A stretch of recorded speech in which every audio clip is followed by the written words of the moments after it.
kutuula wano tusirike nga tulaba emivuyo egiri mu bannabyabufuzi nga batufuga baagala batulwanire ffe tuleke kwerwanira. Nalabyeko omukulu Twitch to transform. Nalabyeko omukulu ng'awandiika nti abantu bannopu bali boyishi, gayishi, stupidishi, whatever. He is trying to make Ugandans seem stupid. Ekisinga okuluma nti abasajja bano baavuddeyo oba baavaayo ne batugamba akalulu tekakisobola kujjako Museveni. Abantu ekintu ekyo ne preaching for almost 5 years akapapula tekasobola kujjako Museveni. Naye ekikwewuunyisa nti these same people bonna Lubega Mukaaku, Kidandala, Lukyamuzi, Kaija, bonna bali mu kalulu ka 2021. Bonna nga wobawulira. Why don't they want us to talk about it? Lwaki batusuppressinga buli kaseera ne batushuttinga down? Okumanya abasajja ne babi nnyo. Baterese Museveni mu byobufuzi, baterese Museveni mu nsi yaffe emyaka gyonna nga tukaaba nakyemalira, naye ng'abasajja bano be baterese nakyemalira ne mu kalulu k'Emakerere baakabaddemu. And guess what? Be bamu be bali mu kugamba Nuupu yakosezza sente, simanya azijja wasali musale, simanya neekoleeta, era Nuupu mbamoolo. Lwaki mutuyita okubeegattako ng'ate muli bamoolo? Why are you calling us okubeegattako? Because mwakuba mugisha muntu ne mumwonoona ne mumukunkumula wemuti. Lwaki mumuyita obeegattako? Abeegatteko nga mukola ki? Mutambuza ki? Mwabadde Makerere mwakosezza a lot of money because mwagala n'abaana abataabo muba infiltrating, muboonoone. ChangeUganda.com nsanyusa okulaba. Seriously, change nsanyusa okulaba. Baagala ebyobufuzi ekisinga okuluma abasajja mmwe muli babi nnyo era tubakolemedde. As you're playing your games, people are dying. As you're playing your games, you're going to tell it dagal. As you're playing your games, abana tebasoma. As you're busy masquerading, going back and forth, muli mukweta la keta ulo situtegera kye mutamza. Because mugamba nti mwatugamba nti akalulu tekasobola kujjako Museveni. Naye mu kikoose ekyo kyonna okujjako birigwa. Tekuliko omuntu n'omu atesimbawo. Lubega Mukaaku vaayo gye weegaana. Kidandala weesimbawo. Singa Kidandala twakuwa kaadi ya Nuupu, wandibadde ebigambo byogera nga obyogera kati. Why are you always confusing Ugandans at the cost of their lives? Why are you doing this? Lwaki mukola ebintu ebyokigwagwa? This is the open roof. Kuba simu oteese. Tetugenda kuvuma. Kubanga bo baagala okutupaintinga ng'abavumi. We are not going to use any better language when people are dying. Nyinyonyola. Omuzadde wa omukwano kati nganze mukwano gwa Segirinya. Abadde mukobera kati emyezi ebiri. Ebigere. Nivunze. What other language do you expect me to use?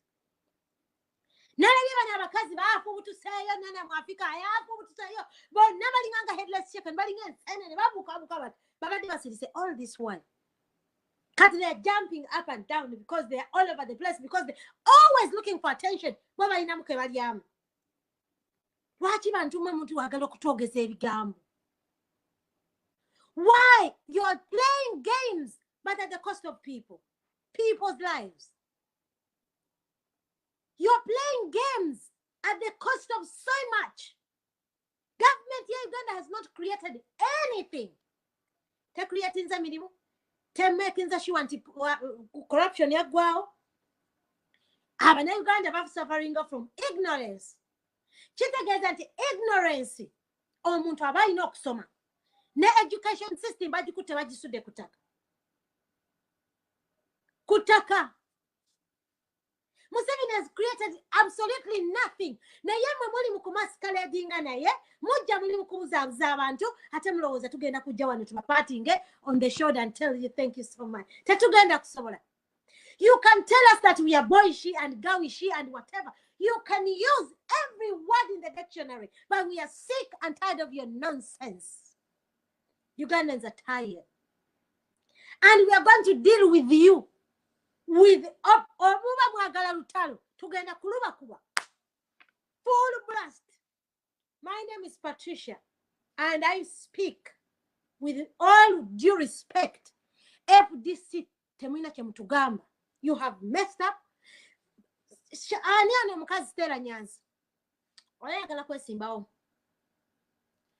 How come all along everything was okay until teofuna kadi ya nope notandika okubuka ngenswa? Why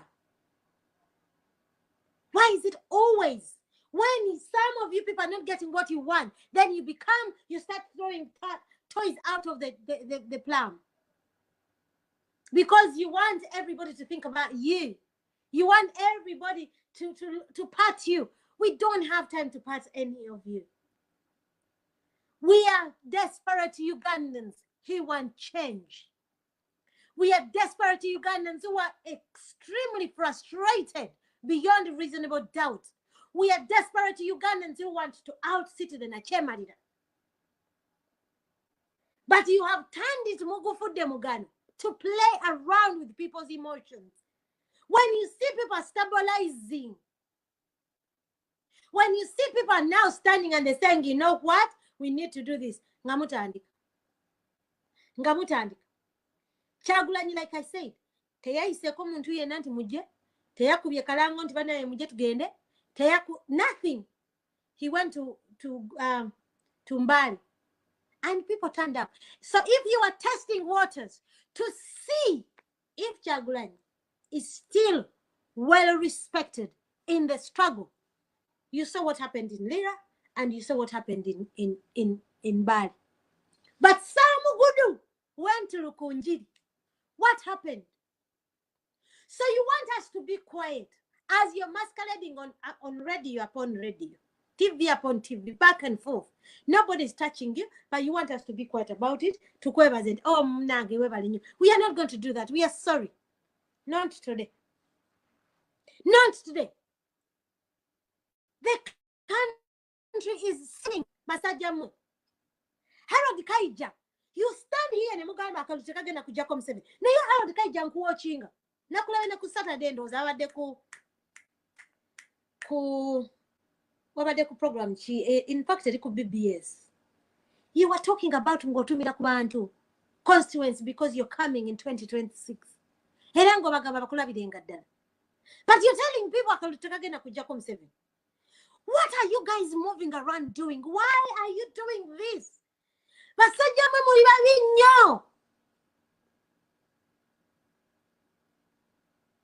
Muribabinyo.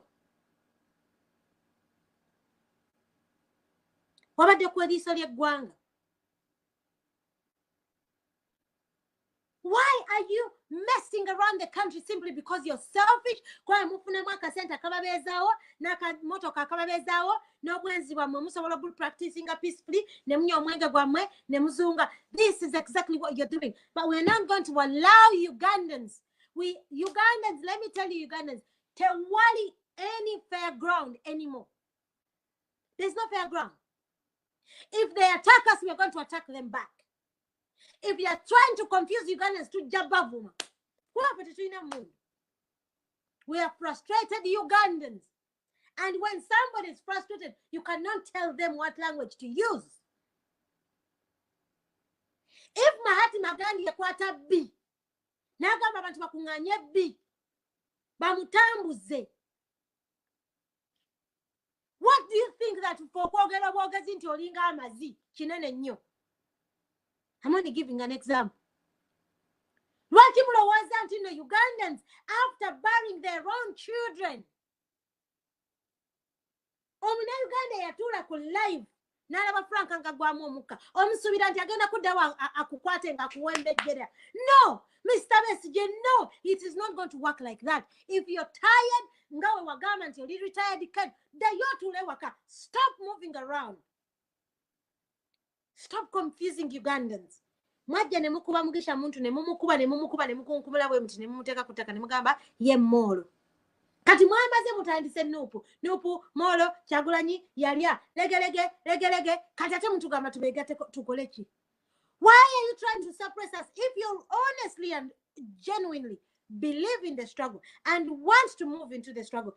Kyagulanyi ye president of opposition, the biggest opposition party. Era yewe yali ayagala okwesimba ekyaddondo. Ng'ategedde nti president Kizza Kifeefe Besigye is the best. He came to you. N'abasaba kadi ne mugimumu. Kasita yategeera nti Mr. Kifeefe yaliwo. He came to you for lessons, for mentoring, for explaining, to have a conversation. He came to you. Why don't you come now that things have changed? Because Ugandans are saying differently. We are people power. People are speaking. You taught us the word Amani gali mikono gy'abantu. The people are saying Kyagulanyi. Why don't you now listen? Kumanya gali mikono gy'abantu. Why are you now defying the word people power? Why? Why all of a sudden you're defying the word? You said it yourself that Amani gali mikono gy'abantu. And the majority of people are saying that enough is enough. We want Kyagulanyi. We want him to be our bearer for people power. And nope. Kakati lwaki saawa zino gwake nyine yagamba nti amangi gali mikono gy'abantu. The power belong to the people according to the constitution of Uganda.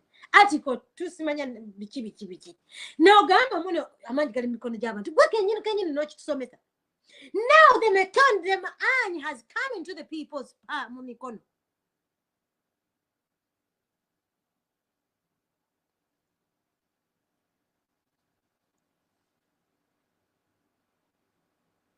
Amanyi gali mikono gy'abantu. And the people are speaking otherwise. They're saying that Mr. Kifeefe wakaddiwa ebintu bye tebitegeerekeka. Ebintu bye is a mess. You are not leading Ugandans to Canaan. You're not taking Ugandans anywhere. Sit down and let us work together. As a team, you've refused. You've come with your visire cards. I'm giving away cards. I'm giving away cards. Twagikuwadde makerere nawe n'ogiwulira ate tugenda kwongera. Tukulinze Nakawa. FDC tubalinze Nakawa. Tugenda kubakubira akalulu Nakawa. My goodness. Ate omwana ali Nakawa ali so good.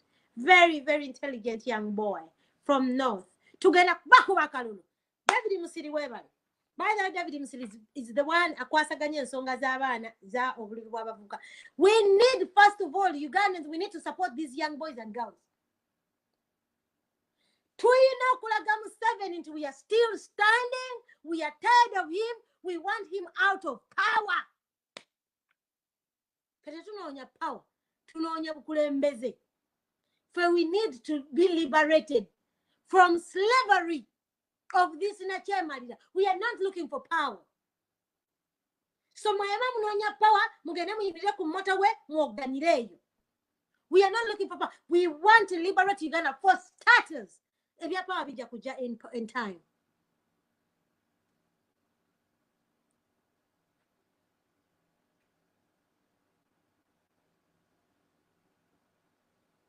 Bane mukube simu ate mujaji kubanga ndi kumpi kumaji. We don't have a lot of time today. Sibalawe mukuba masimu namba nakitaddeko +447925581303. Kuba simu oteese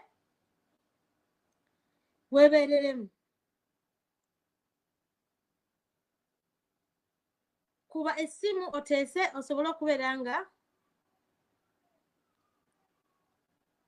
mbalaba mumpereza obutext naye saagala ku text njagala kuteesa. I want you to call.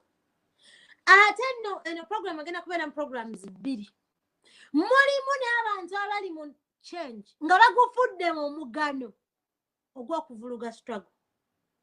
Nja kudiringa nammwe next Sunday. Mulimu abantu abagufudde omugano to always complain, always derail, always find a problem.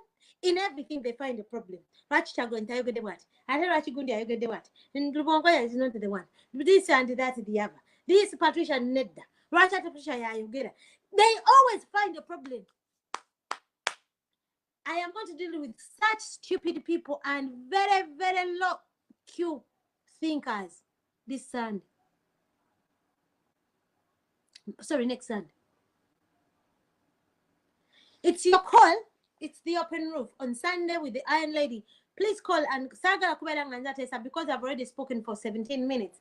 After this is an open roof. Njagala mtese. Sagala mba pumping with so much information. I want you to also go to so government chinondaba. Kubanga mtu gamba tuwegatte banange okwegatta naye tugenda kwegatta tutya n'abantu abatatwagala. Tugenda kutya okwegatta abantu betutategera vision yaabwe gye batutwala. Batugamba akalulu tekasobola kujjako Museveni. Naye ate twagenda okutuuka bamukaaku bonna beesimbawo. Bakidandala bonna beesimbawo. Kati ne bali abaakaddiwa ennyo balukyamuzi beesimbawo. Kati ne mbuuza, what exactly is their point? Exactly what is their point? Because it doesn't make sense what they're trying to say. Then after, ne baga no bamolo. Hello? Hello? Wanjisewo. Hello? Wanjisewo. Mujebaleke. Ense kuwulira. Ompulira? Yes, sebo. Mujebalireko ddala. Kale, sebo. Tesa tugende. Mwebala okutuula. Tesa mukwane, Tesa ense kuwulira. Linda network kanziremu nkube network sinungi kanziremu nkube. Kale.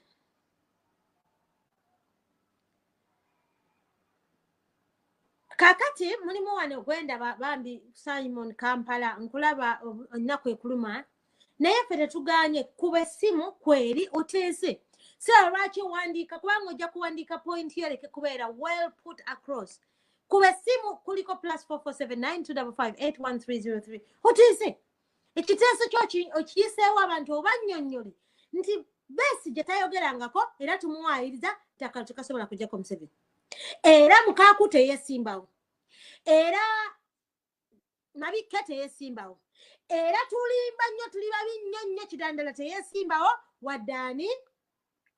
wadde Lukyamzi please era omale oyogere bulungi nnyo nti teboogerangako nti akala tukasobola kujjako Museveni era otukakase bulungi nnyo nti omwana Makerere teyeesimbyewo.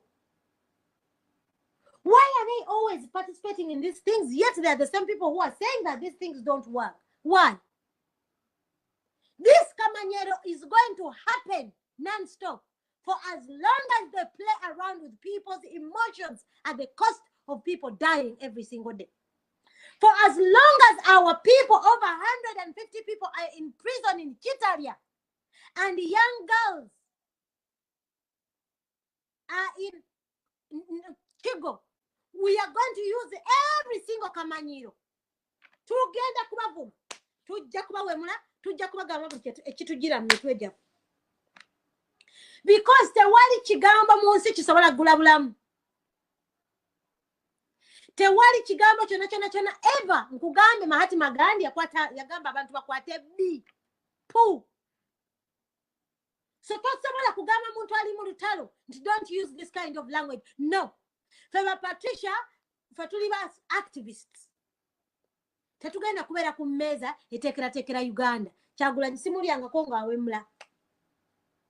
N'abamwetoolodde bonna sibawulyangako nga bawemula. Naye ffe tuli ba activists, and activists will always be there abadan. Oba oyagala batayagala. Ffe tugenda kukosa olulimi lwonna twagala. For as long as these fools continue to confuse Ugandans.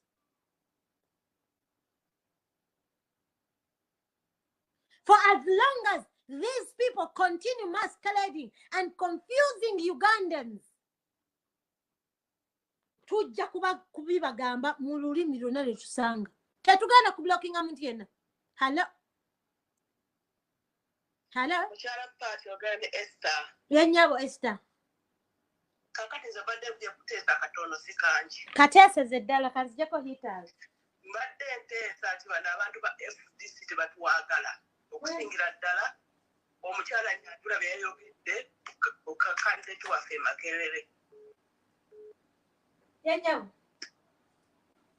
tetubeesiga tetubeesembereza bantu babi yanyawo kwekubadde okuteesa kwabwe tweyanzeege abantu babagamba tetugenda kubeesiganya Angela Doreen abaddewo nno ng'akola ebintu by'ekiyaaye bingi for a long time ddamu okuba essimu eyitemu kati oli avuddeko mubataginge nennane mumutaginge she's already all over the place ate lwaki temugenda lwaki temulwanira gundi Sagirinya lwaki gwe tomulwanira isn't Sagirinya's life matter? Doesn't his life matter to you?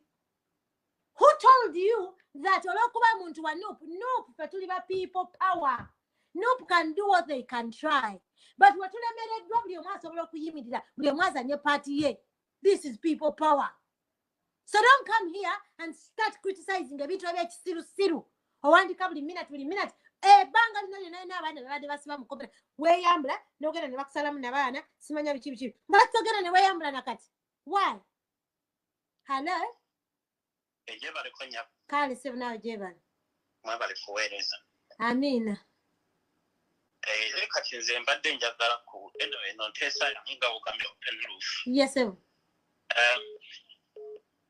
ndabanga abahypinga buli mwogera ku kizabe security card ekyo mubeeranga abakikampinga biki kimu ate yolumala nga agenda agamba Museveni olaba nze ndiko diversion ya red card olaba etandise okutambula tubeeranga abamuhypinga nze ndowooza yange yes sir lwaki naafira mu firimu ye n'omusajja ono asiikinye twe ne bani bano bamuzeeyi abalinayo balikyamuze abagwako abashadinga abo bonna aba political gundi abo prostitutes abo bani bakidandala bani tubaliki bafire mu gundi abo ffe tugereza struggle yaffe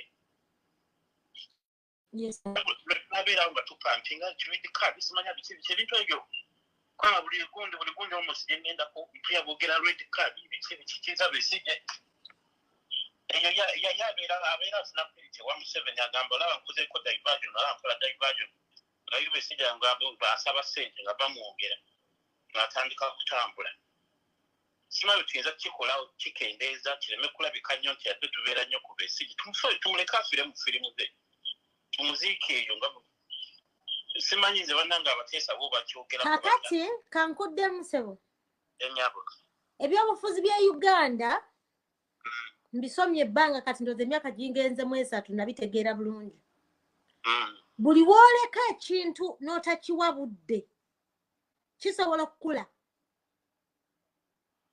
kubanga Abannayuganda bali desperate osobola okubavuga n'obakwata n'obatwala zuu eyo n'obajjayo n'obavuga n'obazeeno zuu eyo n'obasuulayo it is very easy Abannayuganda tulina kubanga abantu bo bakifuna engeri gye bakivulugamu ne bagamba abantu baganye okwegatta Kyagulanyi ye mukyamu ffe twegatta dda naye Kyagulanyi aganye abantu ba this is why we come here okwogera ku kintu kino ne tubagamba to stop ekyokubiri twagala okuba exposinga tubadde ku kintu kya Museveni emyaka 35 nga tusirise Besigye najja n'atukalakata emyaka 2 nga tusirise it is about time Ugandans try and have a genuine conversation on each and every situation in Uganda period tetukyasobola kutereka bintu under the carpet because Ugandans are like now a time bomb wetunasimbula ebintu netubireka wansi wa carpet bikula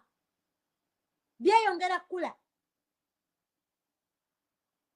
nze kulwange nze ekintu kati meetings nabiri Bobiwine yakoze mu Eastern zangazo Abannayuganda bakozemu mu byobufuzi twali tumanye mbono kati batambula ebyobufuzi babivaako ne bwalabye abantu abante nize ne kali gye balaze then I think tulina okuddamu to redesigninga gundi yaffe theories ezo tulina ku Bannayuganda oba ffe aba Facebook ffe tulina okugira ababeera ku Facebook ffe tulina okukula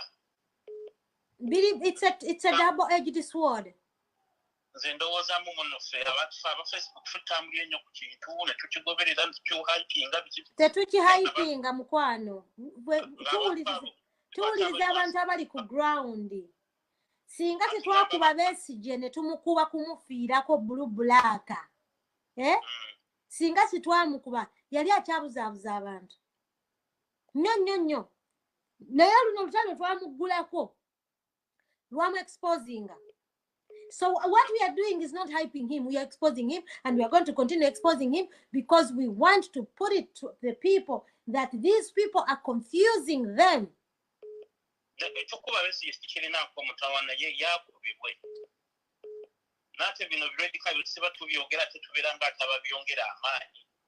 The radical sijimanyi nakyo bitegeeza. Kale sebo.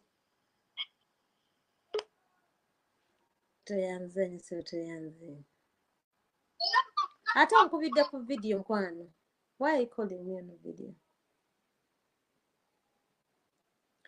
Nze kambabulirako bannayuganda buli kaseera we tunaagambanga nti nno omuntu tetumukutuleke tetumuwa budde tusirikidde ebintu bingi nnyo ne bigenda nga bikula. Ugandans need to know. Ugandans must face each and every problem. Tugifeesinge ng'abannayuganda etukube oba etubbulule. Hello? Hello, mchana pati jebale. Kale nyabo. Tuwadde tukumisinze mchana ntindanga bulijjo omuwaati. Yes. Omuwagizi wa National Unity Platform nga President wange Kyagulanyi. Amen. Omuwaati. Lenya. Kakati mpulidde omwami oyo avuddeko. In a way he's correct, but then in a way he's wrong. Lwansonga nti party abantu bano tuli ku ground wano. Bakaria politicians abo bonna abali mu kigroup ekyo. Question yange era gyentera okubuuza abantu singa baayitamu badde bacomplaininga. Had they gone through ne bafuna ebifo bye baagala bandibadde bacomplaininga nga bwe bacomplaininga kati the answer would be different, I'm sure. N'ekyokubiri nti 1 minute ngera bw'ogambye nti bajja omanyi eyo group yonna they are bullies. Omanyi ku ssomero omwasomanga ne wabeerawo ba bullies abajja ne bababullinga ne befuula abakabi ne babavuma ne bakola ki. But the day you stand up to the bully, no mubulira exactly how you feel. No mga what salon musitale bwogubuka twekube twemalirize. Kuba munne yasinga. Kati abantu abo bwe bali. 1 minute bajja ne batuvuma.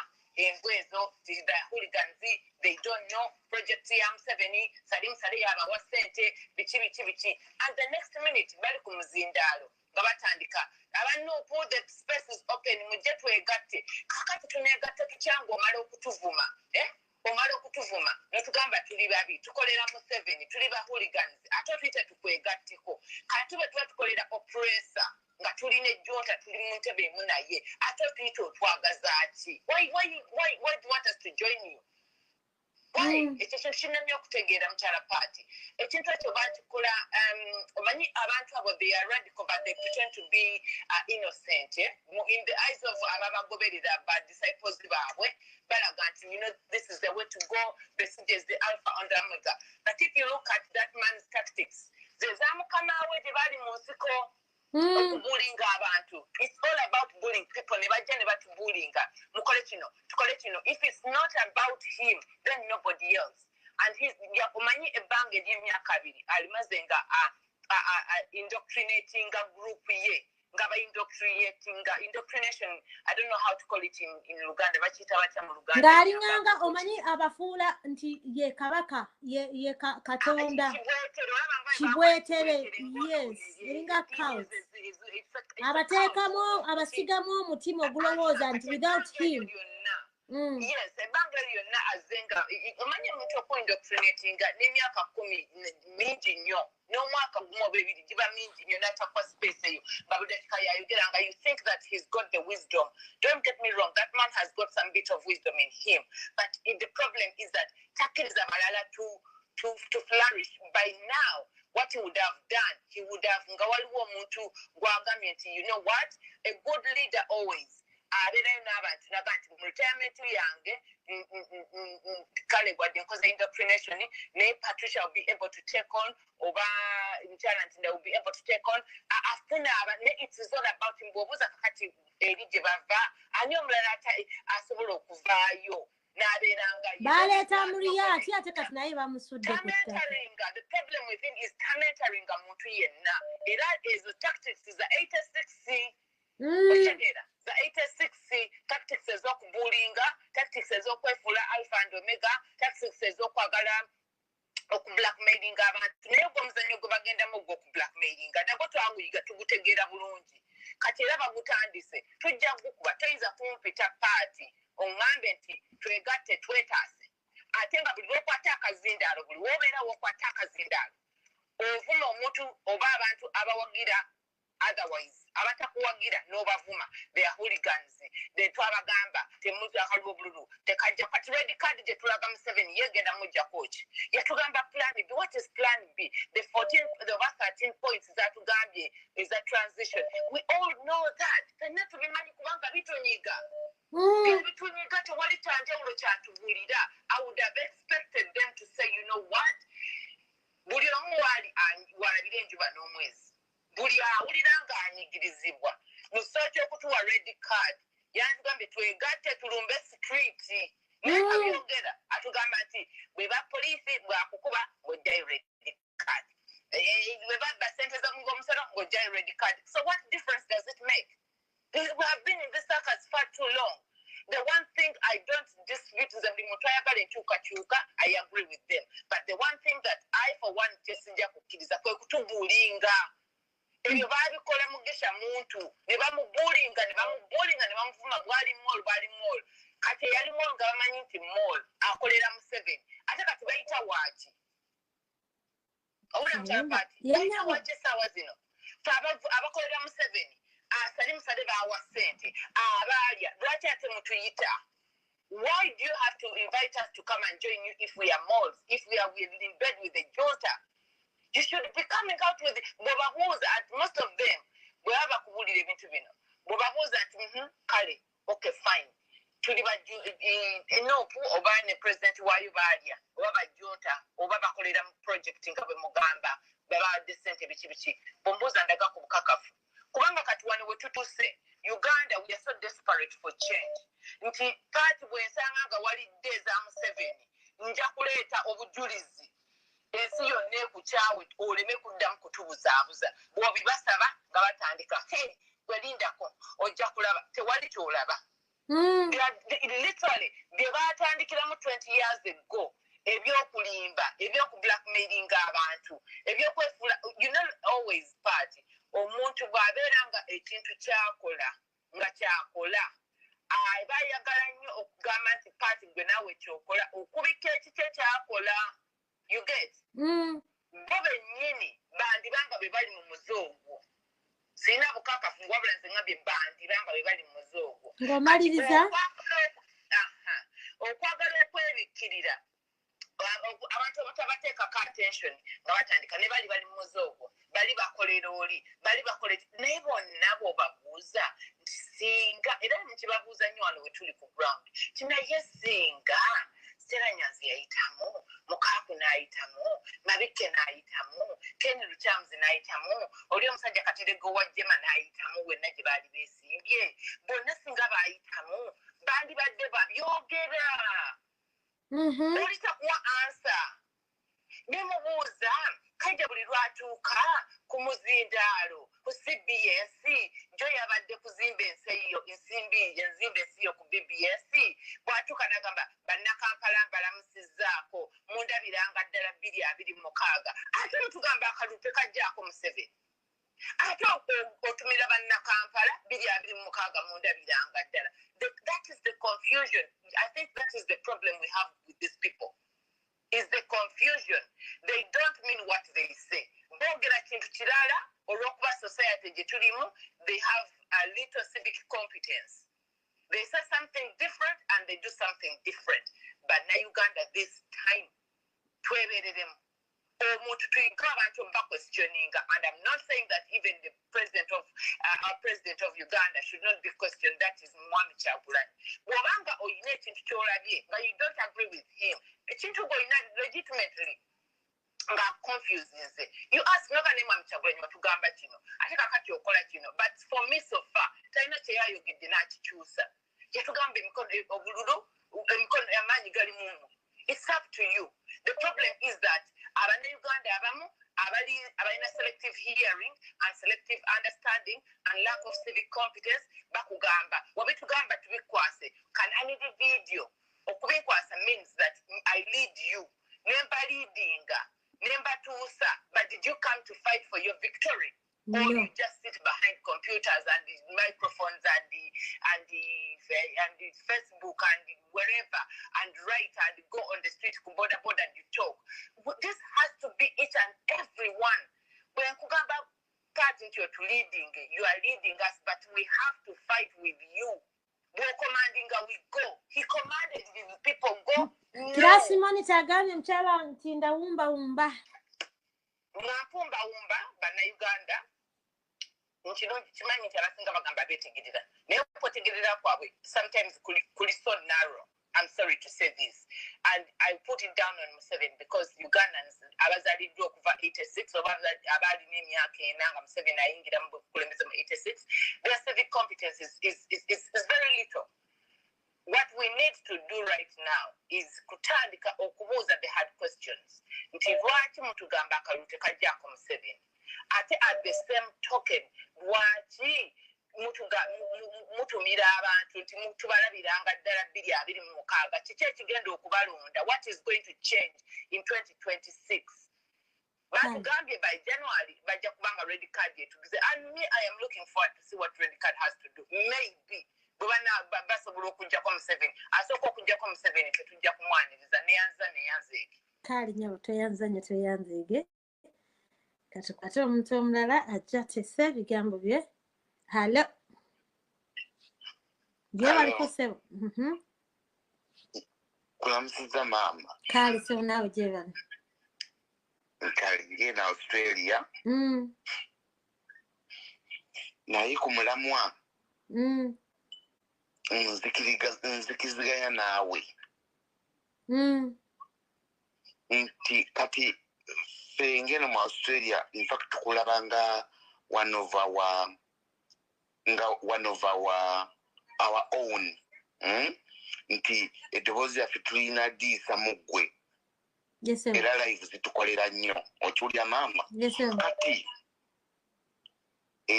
Besigye twamukoowa ffe ng'abantu lwa nsonga tuzze tumuwagira ebbanga lyonna. Ojjukira we yayogera nti ekyatwebereremu alina we yakaleetera ng'alinga atukuba nga tutandika ekisinde. Nti you hear about twebereremu yali sigino. Owulira maama? Ekyokubiri n'agamba nti President waffe n'agamba nzize mbawandiikira abantu abo twegatte tufune candidate omu, oba nze Kyagulanyi oba ani mbeera omu, tebaddangamu mabaluwa. Owulira maama wange? Abantu abo ne tugenda mu kalulu baleeta candidate waabwe Amuriati. Owulira?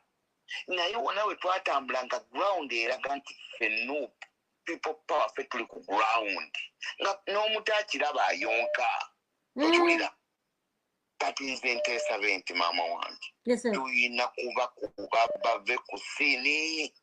Tuyina kuba bave ku ssiini. Era atulemesa bakuba mubi. Owulira maama wange? Omusajja oyo azze atambula wonna nga poliisi temukubako. Enkiika zikuŋŋaanya bulungi nnyo. President waffe batambudde wonna bazze bamukwatira. Obadde obiraba maama? Nfuna bulungi? Yes sir. Toyina kuba left and right. Ate kisinga okunnuma ye mwami Lukwago oyo gw'olaba.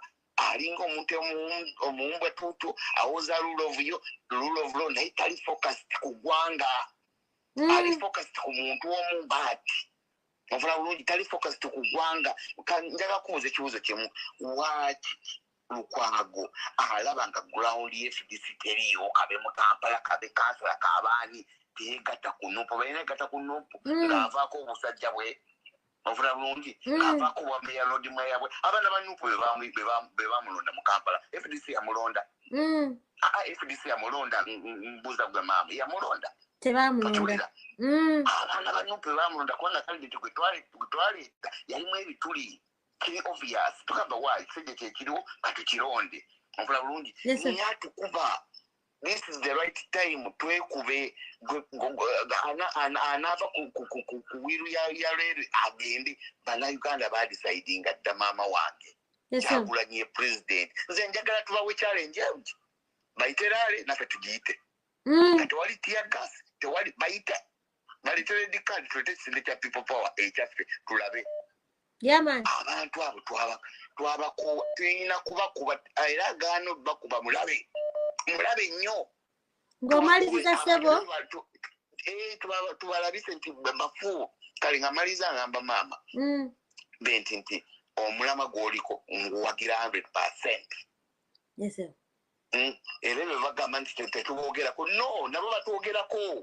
Yes. Yes. Kale. Come on, Kale, sir. The lines of this. Hello.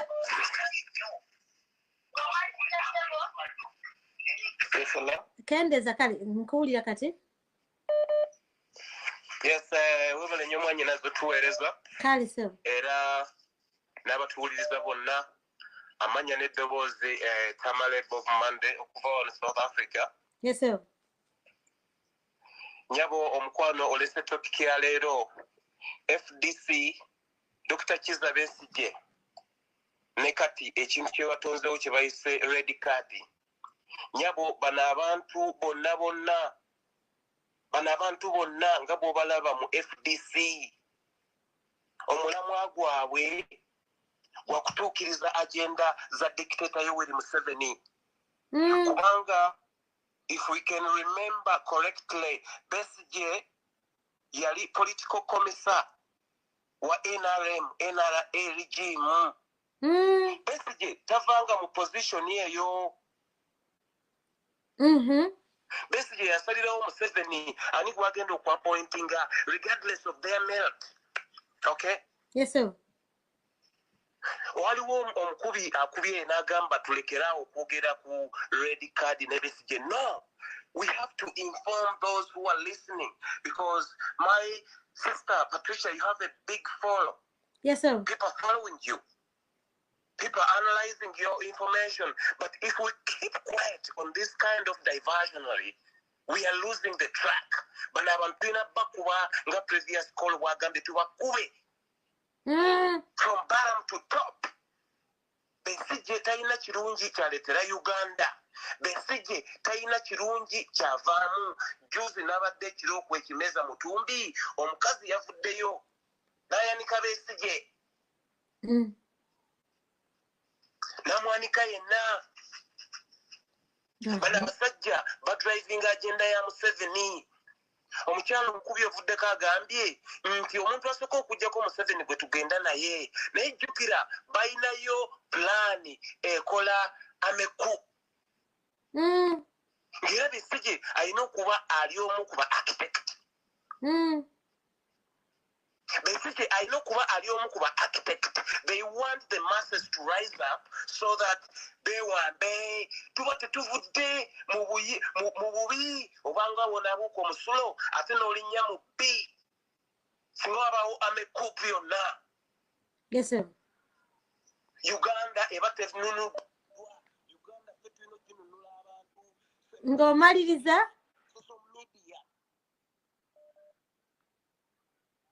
Ng'omaliriza sebo?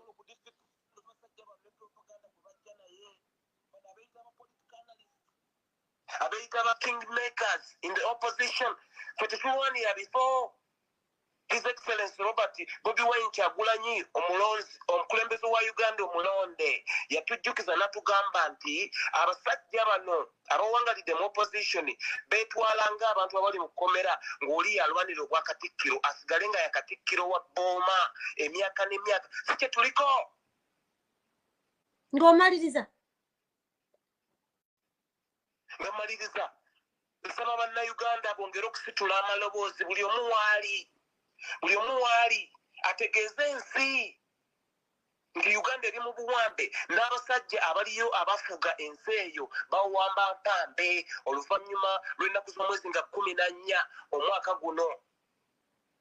Bannayuganda okugoba gavumenti y'abakanywa musaayi ekulemberwa nakyemalira Yoweri Museveni Kaguta n'abantu be bonna. Neyanziza nnyo omukisa gw'ompadde nnyabo. Omukama abakuume tusigale nga tuli ku kimu tununula Uganda gutonya oba gwaka. Amina.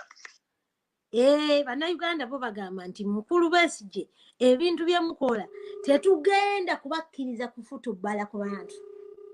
Ate nga temubafutubbaladdeeko bufutubbala mutubuulinga into separation. You're trying to use big words. Simanya boyish, simanya golish, simanya galish. We are frustrated Ugandans. We have lost our people. We cannot be anything less than golish and boyish and whatever. Hello? Kale seven now, Jevan. Simanyi byokola byonna. Abantu abasinga boogera ku Besigye nga tebamanyi fe omuntu aliko ku campaign trails za mukulu Besigye ssente kubanga by then fe omuntu atwali mu business e Kampala nga teekamu essente mu Besigye. Omuntu tugamba Museveni mubi naye Besigye omuntu akyasinza okubeera omubi mu bulamu bwa Uganda kubanga ebbanga lyamaze nga abantu bannayuganda bamuwagira okumala emyaka 20. Yali omuntu ng'ali mu muzaalima buli n'alimu okuba kusitwalira ku bannayuganda lwakubanga bumanyi nti nze mpaka nyinyi tumwamu kyavuddeko nitulina kuba ku Besigye bose tulina okumwogera kubanga tumwogerako agenda kukipinga abantu nga abasiriwaliako okumala emyaka 5 nga bw'atusitwalidde kumala emyaka 25 omuntu n'omanya nti bantu bawawangudde n'ofuna obululu bwonna naye nga toyinza kuteekawo mbeera yaga nti ewangudde buli kaseera wekagwa ng'ayisibira mu nnyumba nti bamuwanga. Besigye tulina okumukuba paka ku lasti twabamu tumumanyi twali mu FDC desente twateeka mwala okugamba nti bigambo twakabe naye nga twateekangamu n'esente. Besigye omubiri ababiri okulu lwa kasemba kaali ka 216 Besigye agenda nga abantu bamuyira ssente nga bagamba kiggwa leero ng'abantu bamuyira ssente naye ate last yagenda okumaliriza nga agenda agamba nti ngenze kukwata buluwa enaggulu neyiwambira namutemutekewa ekyo nekiggwera awo. So nzisikiriza namuntu aga nti tulina kuba Besigye kye tulina okumukuba alimu okusitula Bannayuganda ebbanga lyatusibaleko emyaka 20 limala naye yalibadde musajja mukulu nadda mu maka ge n'atuula agamba nti Bannayuganda bamuwagira emyaka 20 ate alimu okwongera kumana embeera bongo obwafutubulira abantu bategeerako ddala yadde akatono kubanga fe omuntu amufiirwamu n'essente nga tusuubira tugenda kutuuka mu Uganda entuufu buli omu wanaakola bizinesi nga yeeyagala naye kati saaba yali ffenna abali mu bizinesi ebana twaziddukamu twasigala kweyiza ku mawanga tubonabona ku mawanga. Ng'omaliriza Sebo? Ebyange ebyo Patrice ababala okuweereza tena yange eri nti Bannayuganda tulina okukozesa obwongo bwaffe si buli ekize mu ggoni nti olina okugenda nakyo. Abasabe singa nti Bannayuganda basinga abantu bakulu basobola okwetegerera tuleme okufolowinga buli kyezze ne tukifolowinga tulina okusooka okusengejja mu ebyo tufolowinga. Tubuuza nti yo gundi yaddawa ekibuuzo ekyebuuzibwa nti nno pulaani B yo yakkirawa. Besigye n'ekigurupu kye n'ebikoosi bye n'abayaaye banne basiba abaana baffe nga bababuuza pulaani B omusajja oyo saamulyako ng'anyega ekigambo wadde ekyannaswinti teyanyega nothing nga basiba abaana baffe bababuuza what is plan B naye nga te plan B kyali kiprojekiti kyabwe. Hello? Tesa tugende.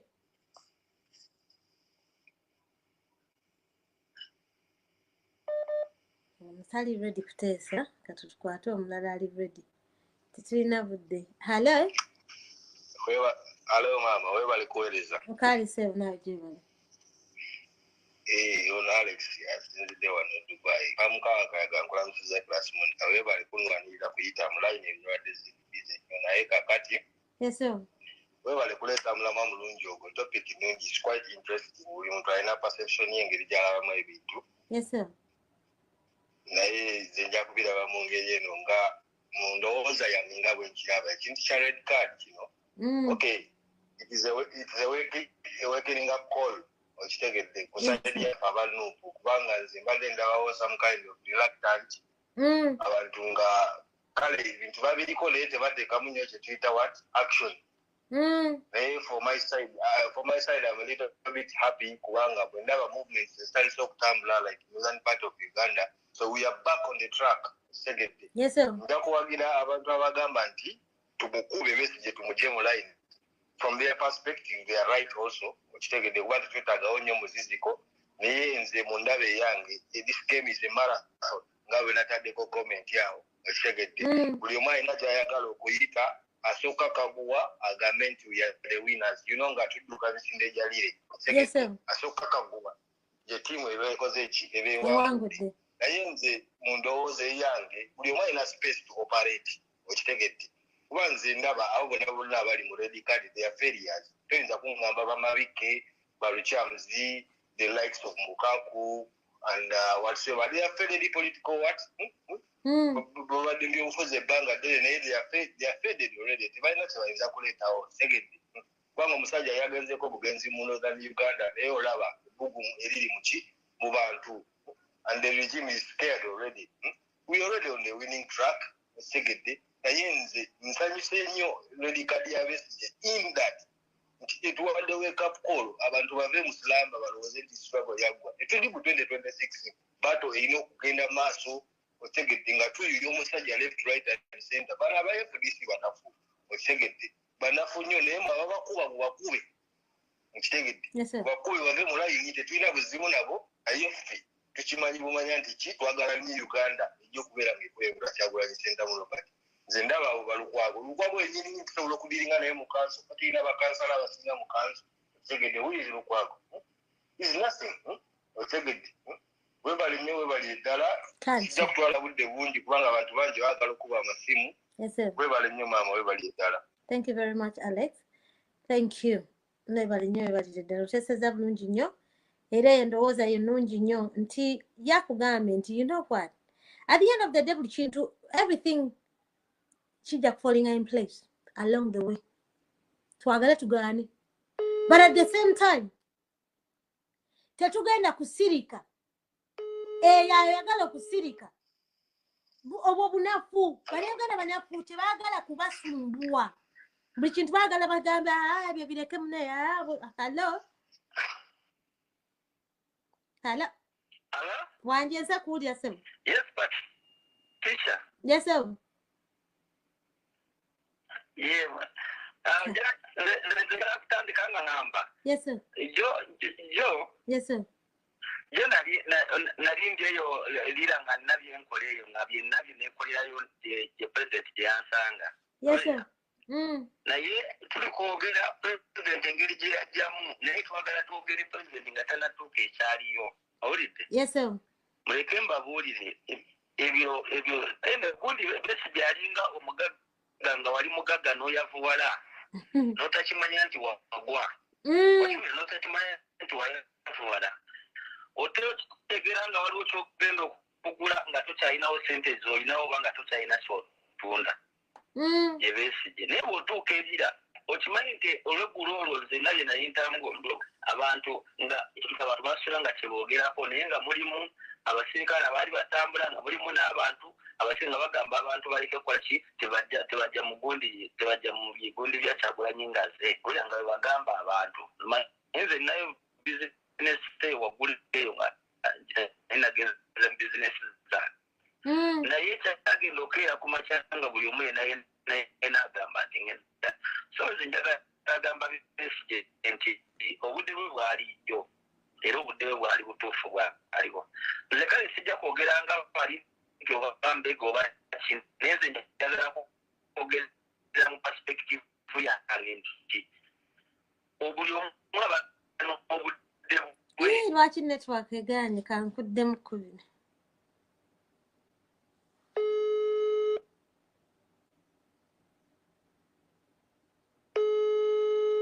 network ekisse ono mwami kyagambye nti Besigye alinganga omuntu eyaliko omugagga n'ayavuwala naye neyeerabira nti n'atayagala kubirivinga nti n'okwavuwala yayavuwala obwavu abutegeera ng'atuuse genda kusasula ku kawunta nga bamugamba leeta sente nga tazirabako mukulu Besigye abantu bamuwagira era ffenna twamuwagira okuggyako nze saagala kukyeteekamu nze simuwagirangako zimuwagirirangako ddala in fact simuwagirangako n'eddakiika n'emu simuwagirangako saawa namuwagira naye abantu bagambye amaanyi g'abantu gategeeza kirala ate yakituyigiriza era agamba be bakisooka nti babeera beesonga fe twakireeta kino pe twakikola tutya. Hello?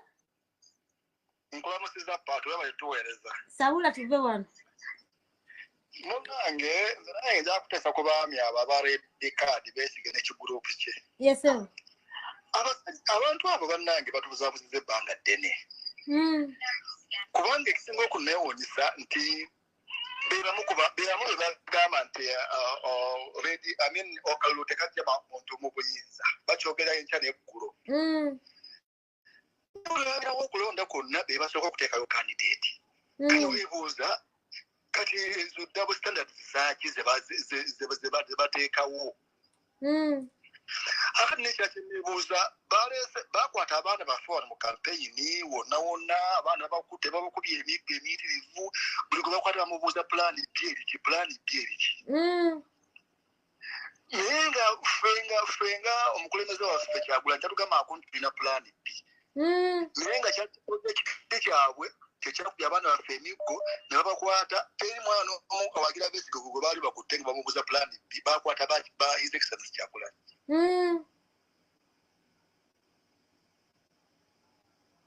Jekiti byabwe kati niweebuuza n'ogamba abasajja omwe abatubuzaabuzizza ogamba otya omuntu omumundeesa red card simanyi ronki nze buli walaba muli w'enguzi mu red card simanyi buli walaba minisita mu red card agikozesa eki bagikozesa eki singa abadde bagamba nti bannange twekuŋŋaanye tugende ku State Square twekuŋŋaanye ffenna tugende twekalakaasi awo ogamba nti bali ku mulamwa naye mbu bw'olaba omuntu mu red card bw'olaba simanyani red card wokimuwolo n'abaaki olwo enguzi naevaawo naye abaafuuse nga mukama we Museveni bwe yatambula mbu simanya alwanyisa nguzi kati baagala kuddugaza kibuga abo baagala kuddugaza kibuga na bipapula nga bali mu kututawaanya batumalira budde kugamba butuufu era banaye twebaze Kyagulanyi nti yajja n'atulaga ekkubo kubanga mubutuufu ate kuluno beeyandise nnyo ne bakamala kubanga eyo nayo wiiki ewedde eyo Besigye abadde atambula agenda buli rediyo terina omu amunyega teri kye bamugamba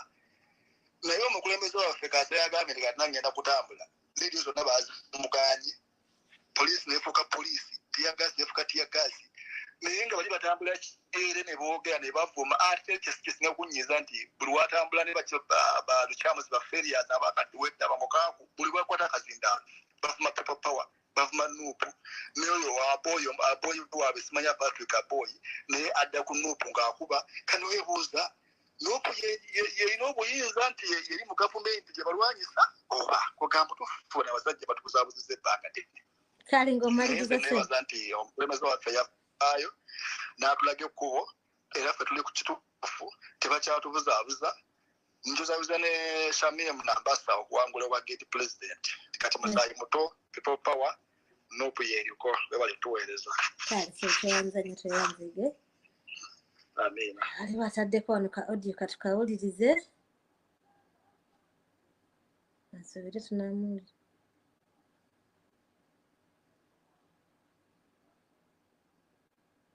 awataddeko ssebo ka audio naye sisobola kuwulira oli mu kuwandiika ebigambo naye establishment of unknown mobilization and spying network as well as hidden in this the dictator and his publica shall be diverted to focus on establishment. This can generate a win, and also you good following kindly encourage persons to influence the government agencies by acquiring jobs. Ekyo twakikolera tukikola nnyo era tulina abaana bangi nnyo ekyo kyo kiri mu Labadaba style. I don't think that is information that we can use here publicly. Musharinge video etambule etuke ku bannannyini baayo beewumuzeeko. Ono abadde akuba kamukubire. Sugar brown, that's my suggestion. You can also give yours. Hello? Wanji? Yes, good afternoon, Patricia. Good afternoon to you, sir. This is Tony. Hello, Tony. Do you still remember when we had meeting in the Covenant when we were blocked by Mafundu, the then DPC group? Yes. Yes, I should do. Yeah, this is me. Yes. I was following you on a Twitter, so I was like trying to get involved, right? But I was trying to call. Yes, but people are listening to you, so tell us, sir. I want to raise in my concern, though you spoke somehow in Luganda, so the major point I got here in about the front, the present group formed by the BCJ are even intense on, and this kind of political fight here and there. I think I have one concern that I feel I should raise. Yes, please do. Yeah, one, we know we belong in opposition, and we all have a cause. And our cause is very, very, very straightforward. That one, we all need to oust the dictator out of the power. But the question is here, how do we really oust him out? And then what are the strategies that do we really need to use to ensure that we can oust him out? Because it seems as if the opposition political parties, all of them, others seem to fight for manipulating and appearing to be the biggest political party. And which is not the case, because if we want to show opposition superiority, and then we forget to know what is the major cause to us, what suppresses us most. Because in this case, we should identify the lowest common problem that affects the entire Ugandans, not affects each and every political party. In this case, we shall be able to identify issue and come out with a remedy. But then if we keep to inter-opposition political fights to dominate or even to fight other political parties from being on the front line, then I think we shall miss the point. Because the most important thing here is not about showing to be the biggest opposition. The most important thing is how do we unite ourselves as Ugandans, as the suppressed and oppressed Ugandans, even those who do not belong to any political party. Sir, can I give you an answer? Yes.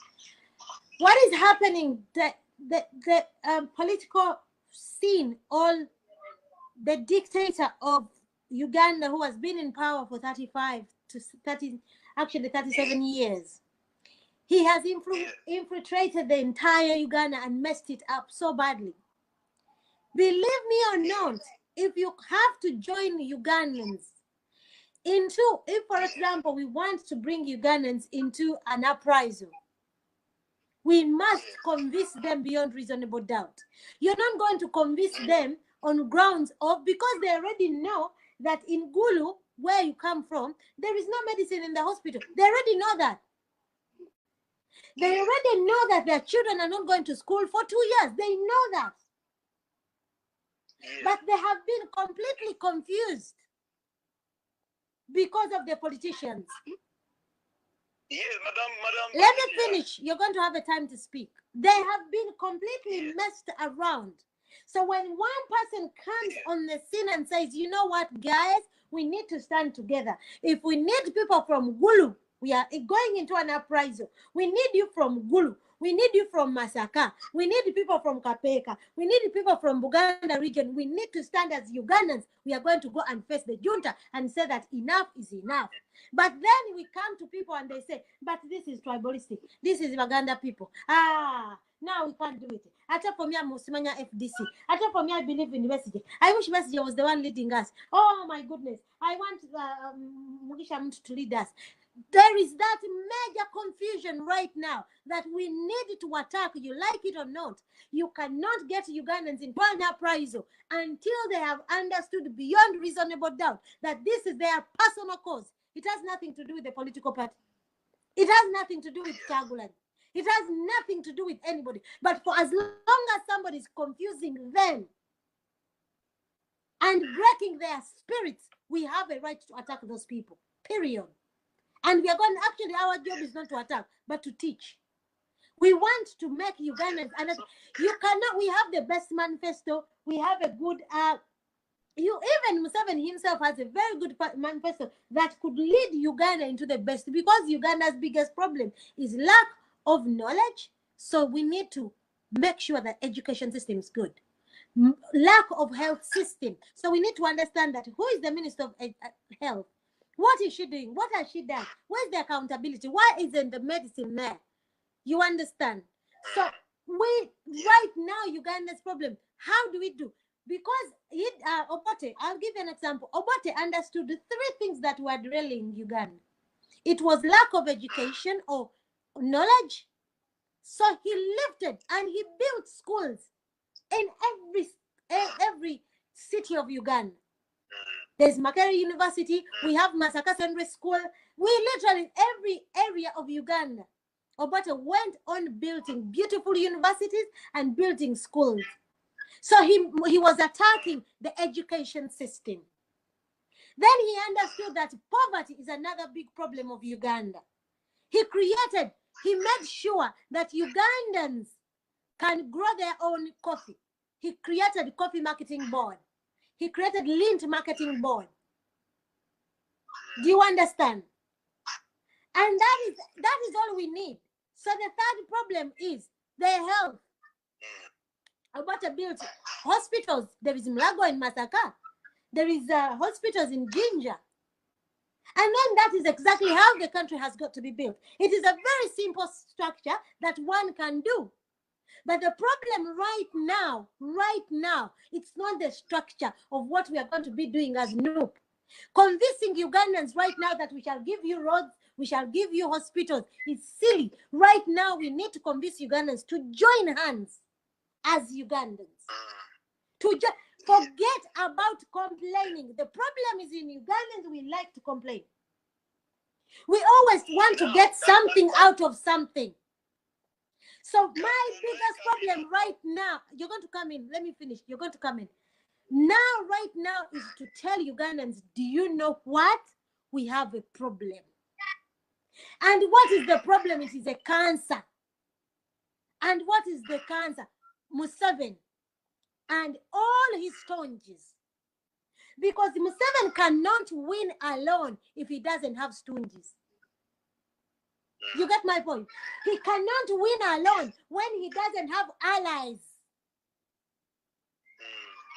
So it is paramount, Okukua, those allies, because they are the ones who are confusing the people in the villages. Because truth be told, as you saw people in Gulu, they already know what to do. I was in Gulu personally. I was actually arrested in Lira. So people already know what to do. But do you know what happened? They were given 50,000. Because Uganda, there is a big poverty rate. They were given 50,000. Because they still have this feeling that we are helping Kyagulanyi to become a president. But Kyagulanyi, you're not helping him. So I want you to understand, for starters, Tony, I want you to understand and get it in your mind that for starters, you must get obsessed with the struggle. Regardless of what you get. Regardless of how unfair you're treated. Regardless of how badly Kyagulanyi may speak to you, I want you to first of all understand that we have a problem in Uganda. And what is that problem? Museveni and his allies, the people around him, the people who are legitimizing him. Because Museveni as an individual cannot, he can't. Now you can speak. Now, thank you so much, Madam Patricia. Yes. I do appreciate how you contemplated and brought all this to the table. Yes.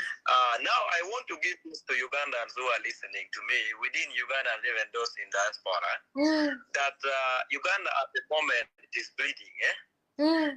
Uganda at the stage, I term it as at the vegetative stage, at the stage that every Ugandan must get involved to bring back the former glory of Uganda to what Uganda deserves to be. Yes.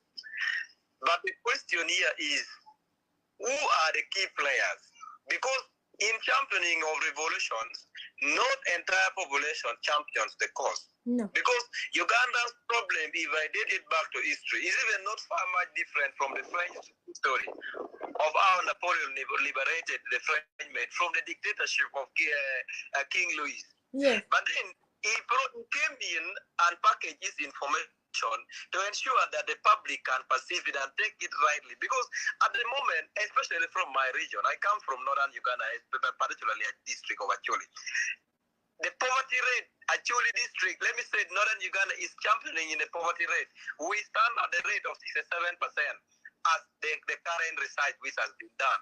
So where are we heading to? When we look at the medical sectors, we look at the education sectors, you have just talked that Ugandan education is being shut down for the last 2 years. Yes, we understand that there is a pandemic, but amidst the pandemic, can we come out with a remedy that can bring our children? I'm a victim of this pandemic whereby children are being put home for 2 years and young girls are getting pregnancies and their futures are being tarnished. This is a generational fight. The government is trying to fight the generation such that the next coming generation are dull and then don't even make informed decision. But then for us to come out on table, Madam Patricia, and make Ugandans aware, you know how we tried. You came to Gulu together with us and Zake Francis. We stood in front of the covenant to host our meeting and ensure that the populations are sensitized. You saw how we were brutalized and sent away. But then, when we try to get back in society, it is now being created as a political party. People for us, no. There are so many political parties. There is no NDC, UPC, NRM, DPC, DP, and the rest. But then, if we are to set political parties aside, and make masses, make public to know that this is what we need. The question now comes back, Patricia. How do we really sensitize the masses when, if it comes to the championing of the cause, we put ethnicity in the forefront? We put tribal things in the forefront. Because when you come to a Achulis and say, okay, let's fight this, the Achulis will begin saying this thing belongs to Buganda. But when you also go to Buganda and say, okay, let's do this, the Bugandas are going to say this thing belongs to Achuli. How do we do things regardless of ethnicity? That is one thing. How do we do things regardless of political affiliations? The third one, how do we do things regardless of religious affiliations? Because if Chagulanyi comes here, they will say, yes, Chagulanyi comes from a section of this religious organization. If he comes from this angle of political organization, the section of DP, UPC, ADC, and I will say, no, if we front Chagulanyi and support him, the fact that he's now being seen as a biggest opposition is going to manipulate and overpower all these are political party. The political fight will take center stage. If you champion it from the angle of tribal line, they will say, yes, we the Achulis, we are going to be abandoned. The Manyankol are going to be abandoned. Tony, your time is running out, so finish because we don't have a lot of time.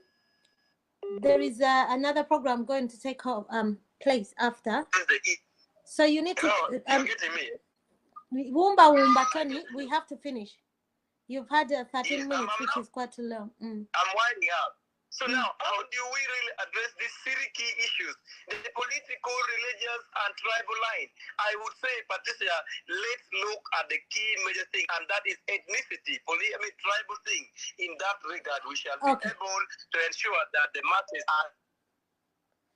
Okay, thank you very much. Tony, thank you. Sensitized, and Patricia. Thank you. Tony is saying that how are we going to stop the tribalism? This is an individual thing. This whole nonsense of tribalism and people fronting tribalism and blah, blah, it's an individual thing. If one by one attack it, completely, they think that this is about Maganda. And they religiously, very intelligent people, very active people, they've religiously become very tribalistic. They don't even know what Uganda means. They don't. It must be an individual thing. As an individual, so-called Jamie to be a tribalism, which into just struggle. Chintu cha struggle so-called Jam tribalism, or Chikulemo, Wakenino, Jam. Hello. Hello, Patricia. Hello. Hello, good morning, Patricia. Good morning to you. How are you? You only have 5 minutes. They don't sound the Thanks for your program. Today, I'll start with English to first of all respond to Tony, a caller from northern Uganda, particularly Acholi region. He has raised serious issues, but in brief, I want to tell him that it starts with him. This issue of tribalism that Baganda will only struggle.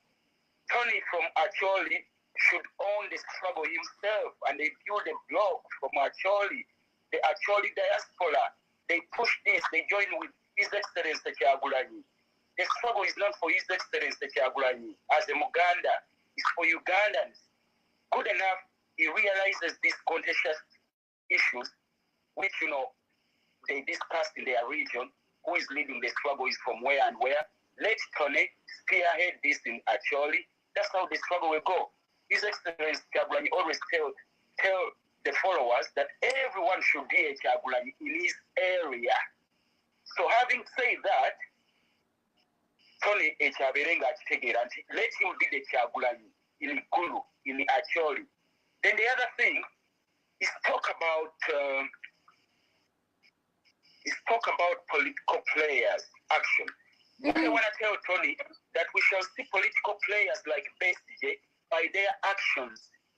In brief, in Uganda, tubalabira ku bikorwa byabwe by their actions.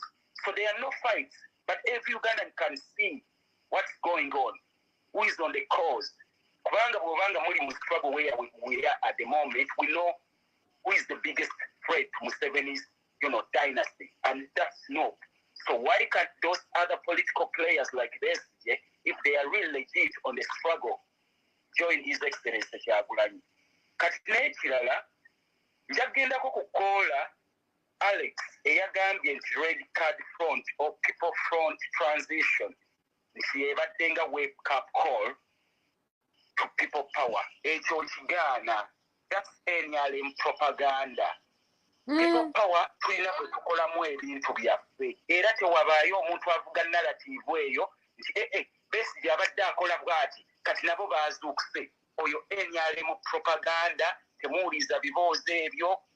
People power erina program kwetambulira, mumanyi obstacles nyingi, zimamba mwazirabye embaale, biki byonna mwabirabye eddo baasiganye. Kati omuntu yenna abadde agamba nti tubadde twebase. Tetwebase. N'ebintu byonna ba strategist babimanyi. Mwagala tuveeyo just kukyamuukiriza bagende basiba abaana b'abantu. Kati mwalabye ekyabadde mu North. Mwalabye ekyabadde embaale. Kati omuntu yenna saagala avuga kiboozi ekyo kitambulira ku timetable ya red card. No. Tulina program kwe tutambulira. We are not competing with anyone. Naye kino kyokka kyenjagala okuddayo abantu kibalage ekyabeesigye omuntu yenna agamba nti bwe tuconcentrating energies zaffe ku Besigye tubeera tuvudde ku struggle alwo tuzze mu kwekuba. No. When we are fighting Museveni, we fight all the Musevenism. Kubanga Museveni takola nga ye omuntu. Naye alina branch, there is an invisible hand everywhere in every sector, be it in opposition, be it in NUP. Ne bw'obanga oli mu NUP naye nga tukulaba nti you are an invisible hand of Museveni, tugenda kukuba. Kuba Museveni takola nga ye. Yali eri mu State House naye alina bagiso, badiso, babiso, bagiso, ba RDC, ba DPC mu Uganda monna, era bonna mubalaba ba RDC ba DPC buli lwolaga owulira amannya niwe Bwine, tunwa Bujuni, niwe Mada, niwe biki, everywhere. Kati aba bantu betulina kuno si kusosola mawanga. Kwanza kino kyengezaako okulaga abantu nti lwaki mulowooza buli lwe twalaga mu campaign buli DPC 90% amannya gafaanagana. Kiringa bw'onoogamba amanya g'aba DPC buli lwolaga oba Masiri abasuza His Excellency Kyagulanyi ku kkubo amannya be bannaamanya. Bw'ogenda e Masaka osange Batumwine, bw'ogenda e Mbale n'osanga ba Abrahamu Asimwe, bw'ogenda mu Ggulu n'osangayo Niwamanya, bw'ogenda wa n'osanga Batwina Masiko. Ebyo bannange nga temubiraba bannayuganda. Kuba politics ono twagala tuba musomesa tubalage ekintu kyetulwanyisa nti kinene nnyo nga tukyogera mu brief. Kuba Kolo yavuddeko Tony abadde n'ensonga ze nnungi naye ensonga ze that's boardroom politics. This is not politics as usual. Ebyo byonna byabadde ayogera that's the boardroom politics. Bammawo gwe babaddeko emyaka nga 3. Kati fe abantu abamu Besigye bagenzaako kugamba rubbish. Besigye nze njagala omujjukiza nti me myself I was one of the young breed of Uganda Younger Democrats in Makerere between 1998 to 2002.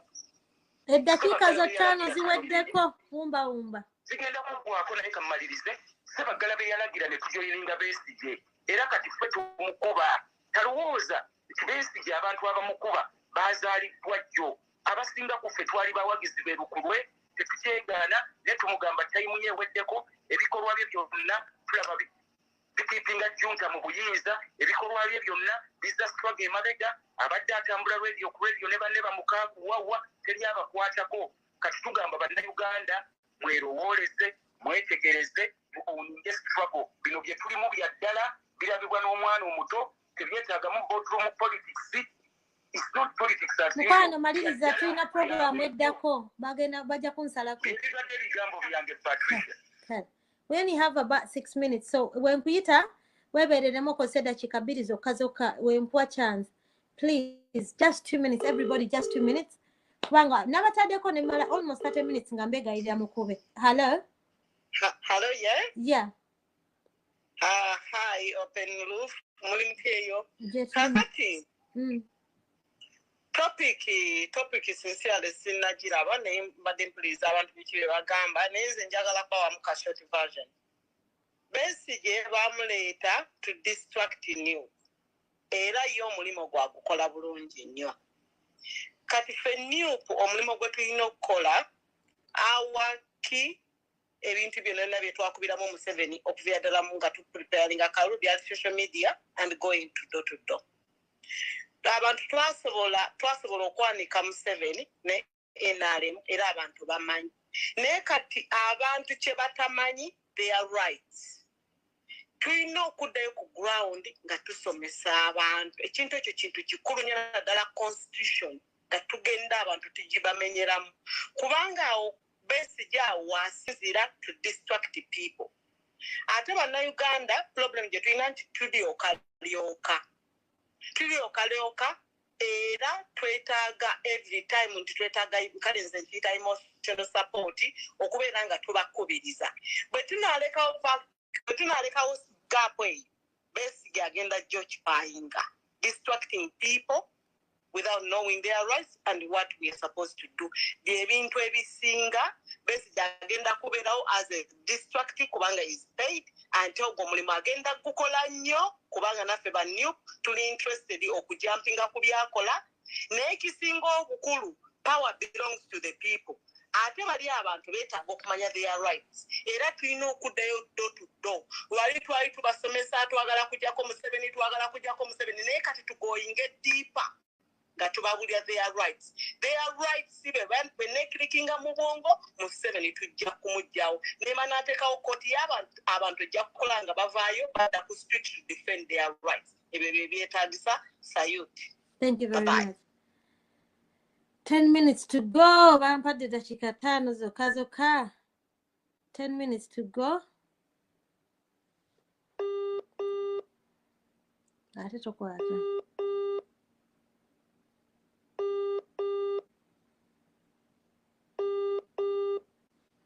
Tukutte tugende n'omulala.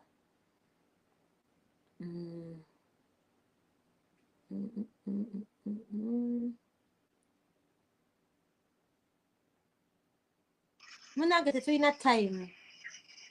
Katonanye Mutala Party, I'm trying to respond to Tony. Tony has got very, very good points if he's still online and he's listening. However, one thing he forgets is that it's not about not fighting to be the mighty party. It wasn't the issue in the beginning until when the other group, FDC and NRM, decided to bring it up and said that NOP is just a Buganda thing, NOP is like a Kabaka Yeka, NOP is this and that and the other. So as people who support NOP, we decided to attack back, but that wasn't our intention. Had they not, had DP and NRM and FDC, had they not attacked us, we're not going to let other parties to bully NOP. We shall not allow that. And people start saying, oh, you know, we shouldn't be fighting who is the mighty party. No, we are not the mighty party. But at the same time, we're not going to allow other parties to bully us because all the words they said are acts of bullying towards the party called NOP. Now, Omani Alex against the Nagamba, in a way, he's happy. NOP is Alex, let me tell you something. I'm one of the people, actually, Mwami Kyagulanyi bawe emirimu ogenda okumobilizing, and I'm not going to tell you who we have been working with. What you're saying now, we have been building this for the last 6 months, and I'm speaking with facts. We have been traversing the country, and I mean the country. See, Busoga na Gulu na Choli sub-region only. We have been traversing the country. We have been, even before the PFT came, we have been working underground. So people who have been thinking that no, we had to go back on the drawing board.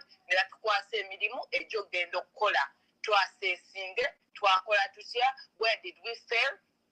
How could we try to rejuvenate the people? Because party. No tamanya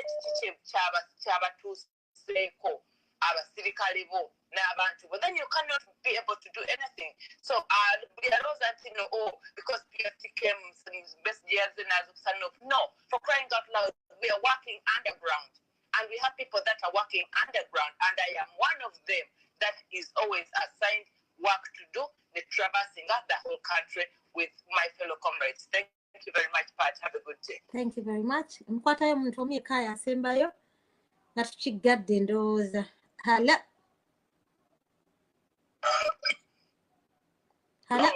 wanje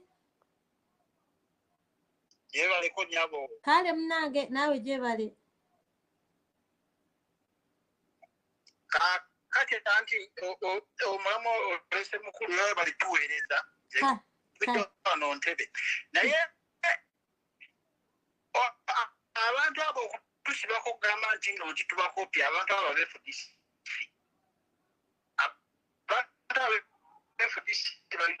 kanetwakako omulama gwa gwatandikira ddala okuva luli nga tumaze twakava mu kalulu pulezidenti yatandika okuyita abakulembeze baffe n'atandika okuyita abakulembeze baffe bonna okuva ku mitendera gyonna n'abayita era n'abagamba nti tugenda kutambula ebitundu byonna byonna tugende nga tubiyitamu tulambule abantu baffe tubategeeze n'ekyava mu kalulu tubabulire n'ekiddako era kino ekyokugamba nti okutambula tekibadde nti no tiba kitandise butandike nti lwaleero kyali kyatandika dda okuvira ddala lwe twava mu kalulu era ebawoza mbono simanyi twabako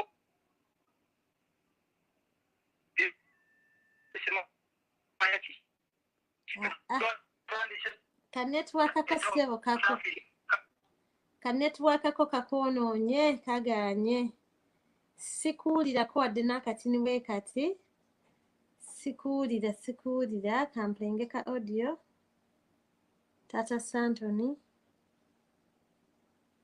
simu yange yeetanze teplayinga audio ate ekikola anyway ekaddi ebambi tugisaasire. Anyway, that was today's tubaddeko 2 hours. Mwebale nnyo abakubi amasimu muteeseza bulungi nnyo. Nina agambye tuddeyo ku ground ekyo ndowooza tugenda kutandika nakyo okukikwasaganya ffe ng'abantu abali diaspora gwe mulimu gwaffe okwebeereramu. I said recently no struggle see your emotions, it is logic.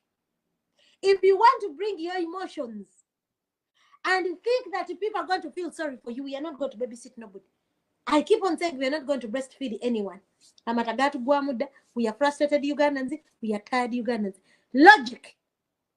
It is entirely up to you as an individual to understand what is about the struggle.